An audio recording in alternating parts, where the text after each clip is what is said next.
Well, thank you for asking me. The Geneva Conventions were drafted and adopted in 1949, so that's now over 60 years ago. At the time, there was a flurry of activity and some very authoritative and useful commentaries were written.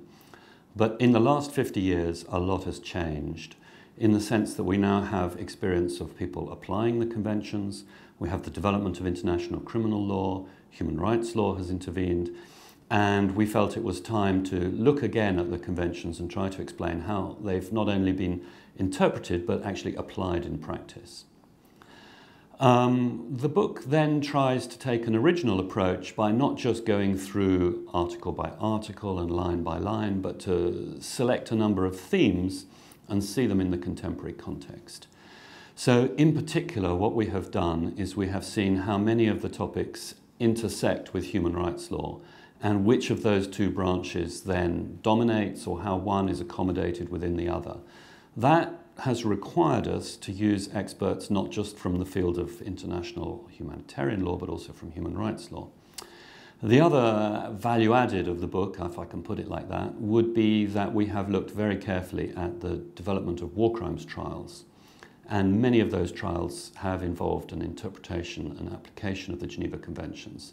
So in addition to seeing these as texts which might be applied by the military, we've also looked at how they might be applied in a courtroom where an individual is being prosecuted. In terms of who would use the book in the future, clearly a judge in a war crimes trial, a defendant lawyer, a prosecuting lawyer would certainly, we hope, reach for it. More ambitiously, I think we would hope that even rebel groups who are fighting against a government would find some limits as to what they are and are not allowed to do in terms of an internal armed conflict. One of the most striking developments since 1949 is that most armed conflicts today are between rebels and governments, or even between rebel groups.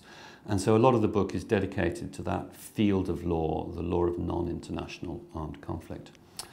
We would also hope that professors would use it, and of course the students of the Graduate Institute and all of the other universities around the world, in seeking to understand the law of armed conflict more generally. I think there's a lot in there, not just about the Geneva Conventions, but how armed conflicts are fought today, and most importantly, the prohibitions that ought to apply during those conflicts.